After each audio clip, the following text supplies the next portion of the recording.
Hello my friends, welcome back to the Gutes campaign. It is episode 20, and we have recently begun conquering Britannia Inferior. It is currently autumn of 409 AD, so we're gonna have to move lightning quick to get this military campaign completed before winter. At the very least, I want to capture, I think it's Lindum in the middle of the island, and then maybe the next year we can move on the Jutes and Camulodunum itself.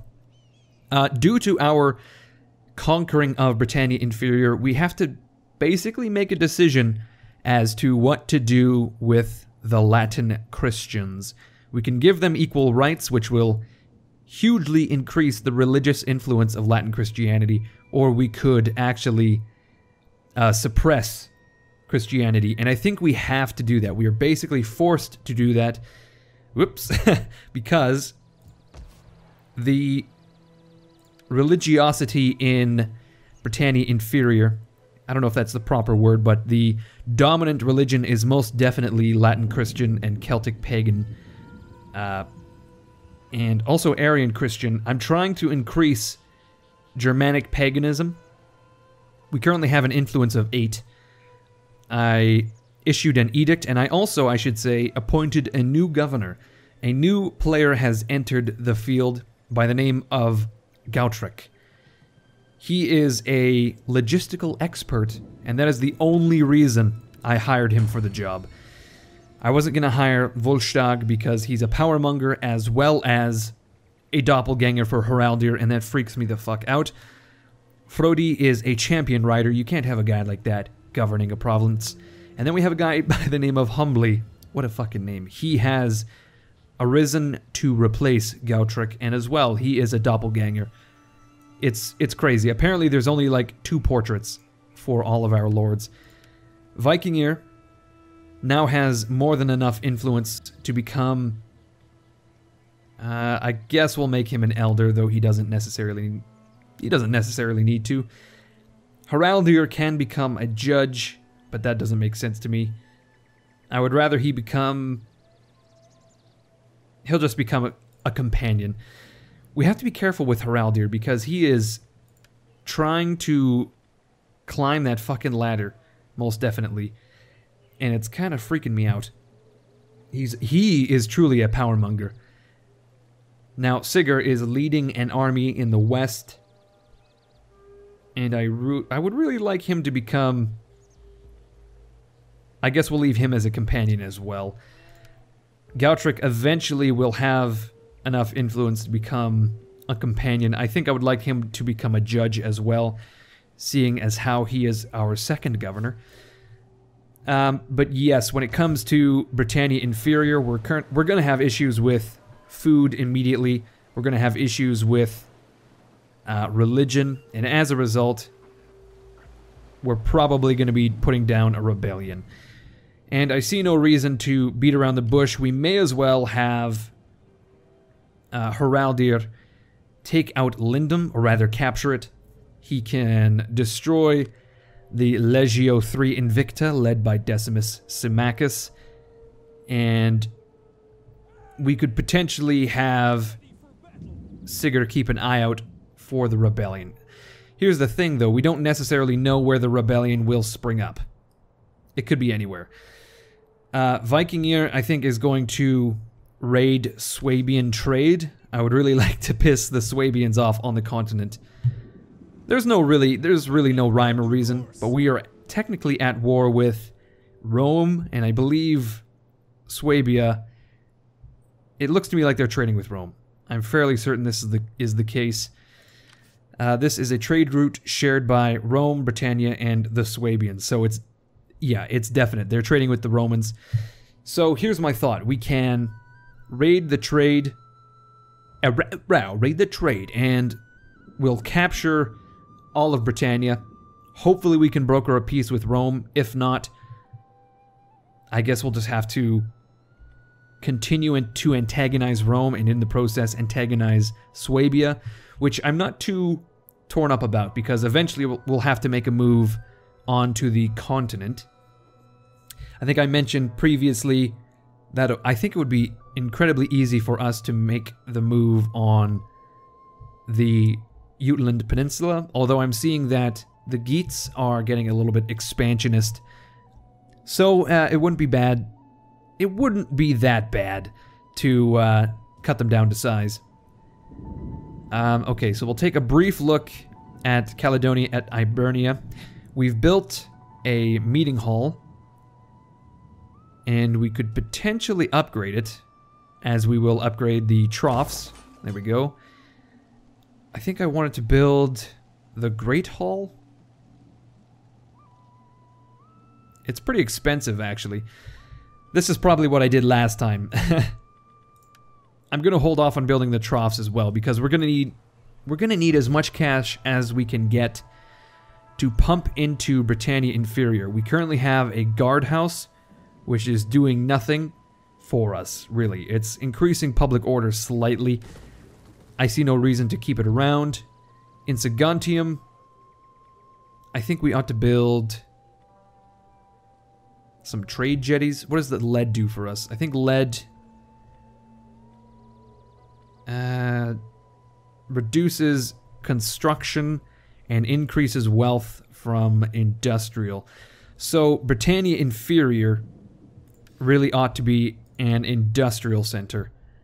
This is my thinking. So maybe it won't be a commerce center. So maybe we should build fishing jetties. Actually, on second thought, thinking into the future, Camulodunum I think ought to be a trade jetty, just because of its position. It could very well serve as a great trade port. Iblana less so. So maybe we would convert Iblana into a military wharf. And if we have a military wharf in Iblana, we really have no reason to build one in Saguntium. So I guess we can build a fishing jetty there. Let's see, that is going to result in 1250 from commerce. The military ports, really, they don't affect our economy at all. For some reason, I really don't like building fishing jetties. It seems like you're tossing money down the drain because, as far as I can tell, ports are really lucrative. Although, having said that, it's only twice the income from the fishing port. That's okay. Well, I'm going to build the fishing port without saying much of anything else. I think I made a mistake because there was one there before, and I demolished it as opposed to repairing it. So that is a bit of an issue. So we currently have a huge amount of slots open. I think we really just ought to build some lead deposits right away just to increase our trade, but we need to deal with the public order issues. So what I'm thinking is we can destroy the guardhouse and build a, well, we may actually have to build a religious building in the city because the religious influence from the shrine in the city is so much greater than the religious influence from anything we can build outside. And as far as I can tell, there is still quite a bit of, well, actually there isn't that much influence from other religions. But the point is, we need to convert Britannia Inferior very quickly, so I am actually going to build a hunter's shrine eventually. The issue is that it's going to consume food. So first and foremost, I think we ought to build a granary. We'll build a town center. Like our current food situation in Britannia Inferior is that we're roughly 40 food down. That jetty is going to give 50. We'll be at positive 10, positive 40. Okay, so we'll have a surplus of 40 food. Well, here's the thing too. Once we repair these towns or convert them. Oh, my mistake. The Berg isn't actually going to use any food.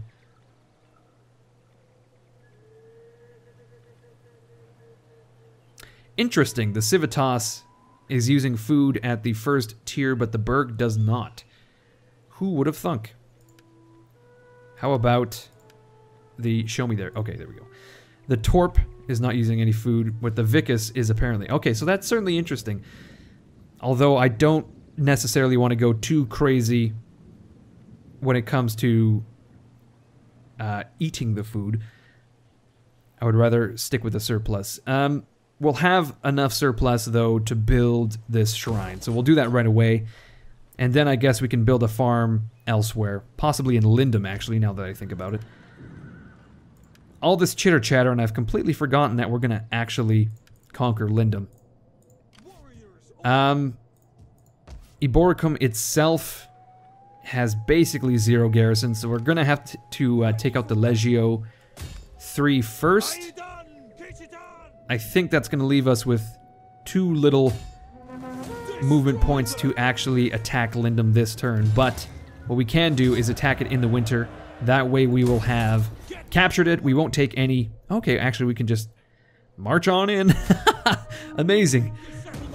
Heraldir is just going to auto-resolve his way to absolute dominance of Britannia Inferior.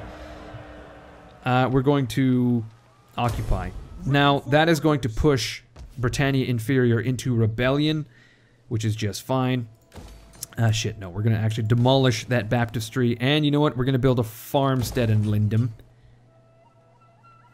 And... I'm not sure what... Maybe we can build a... let's take a look at Caledonia. What have I done? I've built a industrial building. I've got a farm as well as a well. Okay. Maybe we can copy this into Britannia Inferior. We're gonna... We may actually have to wait a few years until we take out the Jutes, because the... Oh god, that was terrible. The spy is just freaking me out. Whatever his name is. He's like... The shadows are friends. It's creepy. I think we need to give Heraldir... Let's see. A bit more cunning to reduce upkeep costs. That would be great. Huh, that's actually saved us maybe like 80 gold, something like that. And we'll make him a... this is kind of tough. I guess a cavalry commander would make sense. Alright, as for his force, I think he ought to be a ruin of Rome. Champions of the North, would be interesting as well. Then we wouldn't have to necessarily worry about the winter. I kind of like domestic devotion, though. Growth and wealth. We'll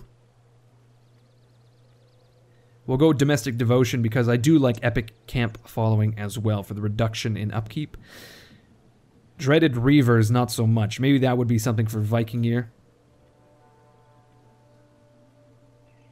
I think maybe the next level we'll put a point into Champions of the North.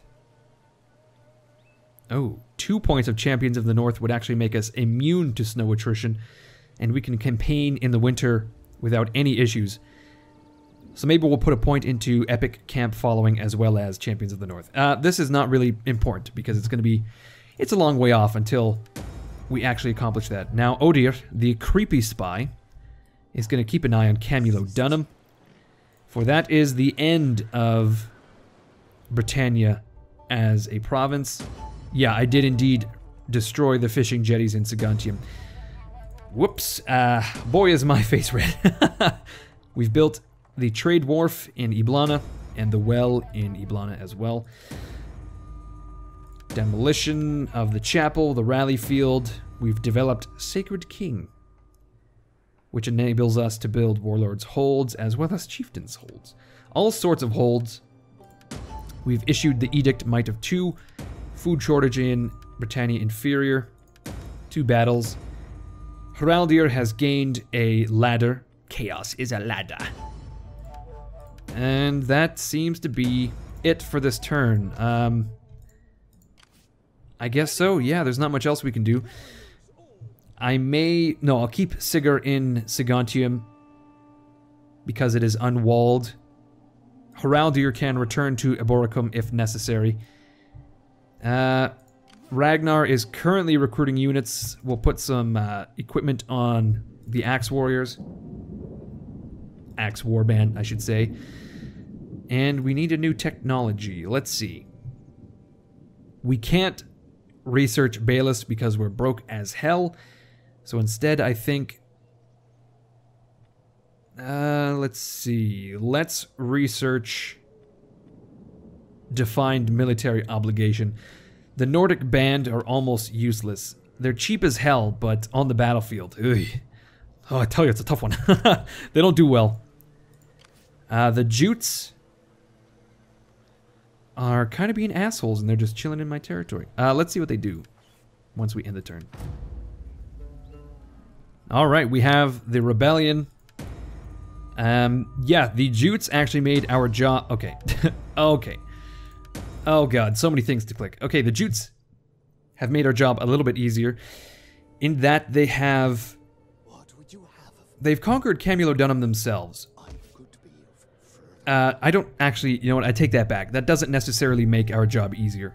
There's no rational way in which that is the case. Although I have to say, Britannia is looking pretty good in Jute Blue. So, at the moment, we're still at war with Rome. And I wonder if it's better for us to piss them off by raiding their trade. Yeah, see, they don't want a trade, or rather a peace treaty. So I think it is optimal that we raid their trade. There we go, we're making a shit ton of gold there. What was that? Like 750 gold just from raiding? So, Viking Year's integrity is going to raise, and I hope, with my heart of hearts, that is, gravitas is going to increase as well. Okay, so the rebel army is raiding us. Are they actually recruiting? It seems they are actually recruiting troops. That's great. We'll let them be for a little while. We need to resolve this food shortage, though. As far as I can tell, it's because we're being raided. Well, no, it's mostly because we have 0 food-producing buildings in Britannia Inferior. And we're many turns away from having any food. Just send something south, for the love of God. We have 30 units of spare food up north. Just ship it down there. Just load that bread up on a fucking cart. I don't know, like put it in barrels and sail it down the river like that horrible scene in The Hobbit. Do something, anything. We have an excess of food in Eildon. In Tuessis, our men are getting fat. Just send the excess food south, but of course we cannot. Oh man, and of course, famine, for some reason, is a faction-wide penalty. We have a -2 integrity modifier. That makes 0 sense to me. Okay, so this is a legitimate grievance I have with Attila. The fact that food is based... It's province-based, okay, but then there's this faction-wide bonus as well. I don't really understand the logic there. I also don't understand the logic of having a surplus of food in one region, but then just across the border my people are starving. If you could build... Like, here's a thought. There are buildings that increase road development. For example, trade wharfs increase road development by 25. Let's imagine that more developed roads would increase domestic trade, therefore would lessen the severity of food shortages. Maybe it would act... It could be like an automatic transferal of surplus food, but it would be limited by that road development. That would make sense to me. But again, that's a little bit too complicated for the systems of Total War at this particular point in time. We're going to build a well in Lindum, and I guess we can build... What do we have in Iblana? We have a trade wharf. I've kind of got this backwards, actually. I should really be building a... Ooh, that's tough. I need to build a well in Saguntium to reduce the squalor from the smelter.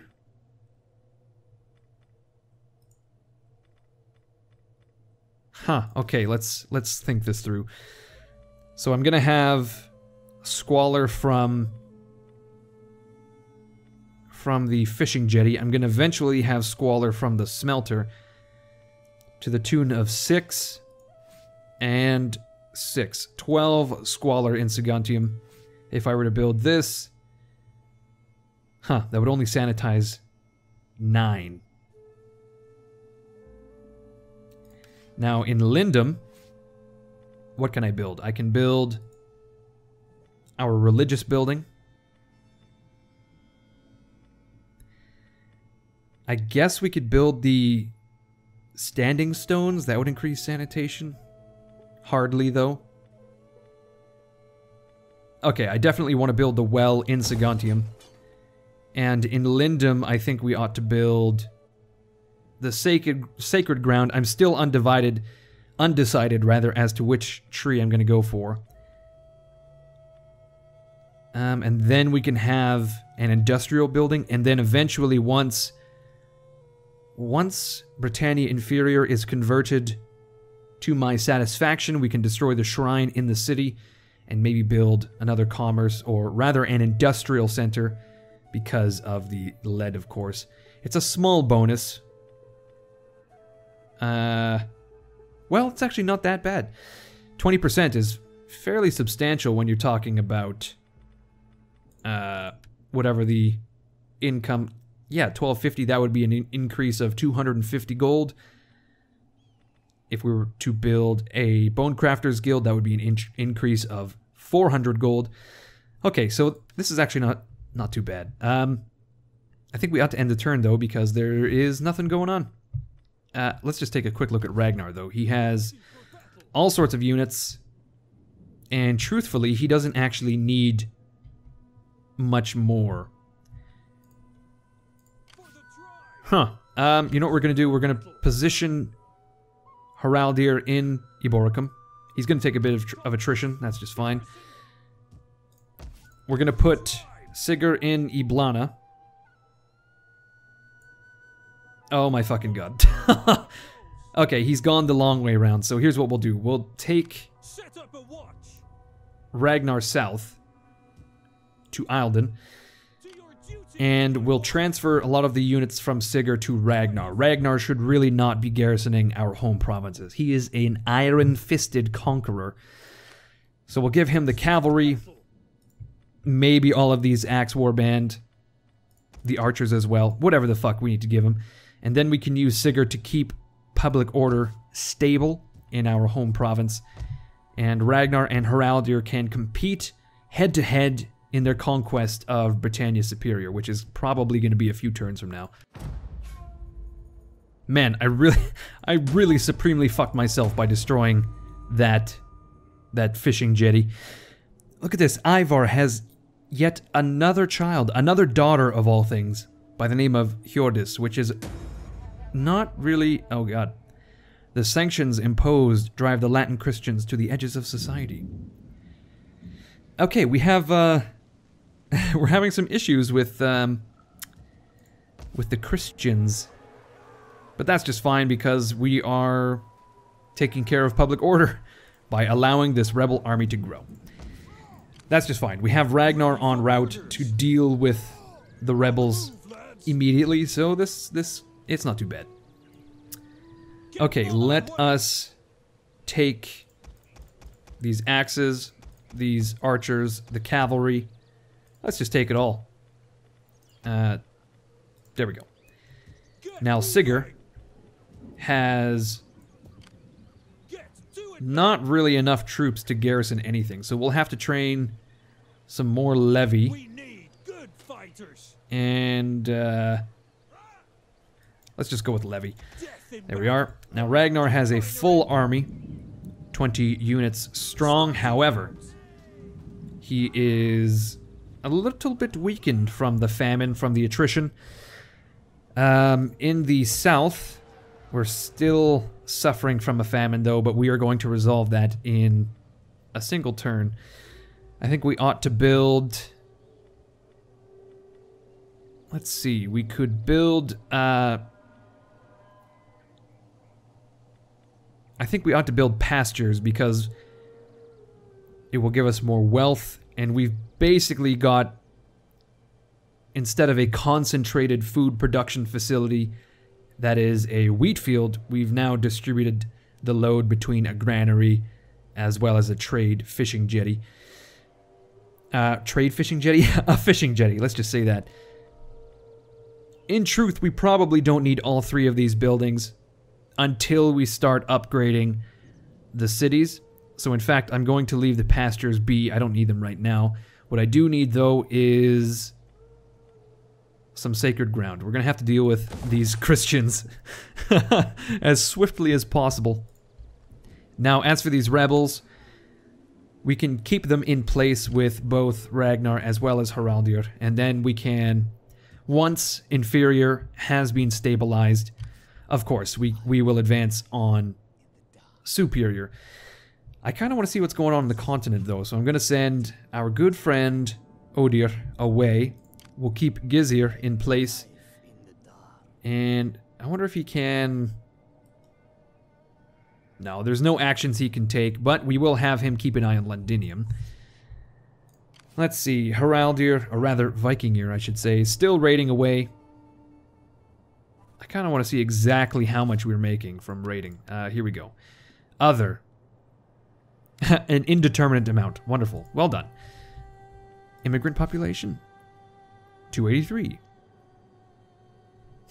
You know what we can do? We can reduce the tax load ever so slightly. It's not necessary. I was going to do that to neutralize the public order in Caledonia and Hibernia, but it's just too expensive. We need that gold. We need as much gold as possible. I need that Szechuan sauce, Morty! We need as much gold as possible to pour into Britannia Inferior. Apparently the Gutes are in the... We're in the business of nation building. That's definitely what's going on.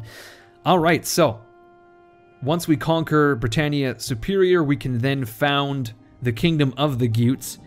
And here's a crucial question for you guys. Do you think we should remain Germanic pagan for all of eternity, or would it be much better for us to convert to Christianity? I'm seeing a lot of Latin Christianity on the continent, and if we're going to expand into the continent, we're going to have to deal with that. However, having said that, I don't know if the Swabians are in fact pagan and are in the process of converting all of these towns or not. What I do know, though, is the Germanic pagans to the east would be a juicy target for us. Alright, I'm going to end the episode here. Thank you, everyone, for watching. I hope you enjoyed it. If you did, smash that like button. Leave a comment. And I guess I will see you guys later. Adios, amigo.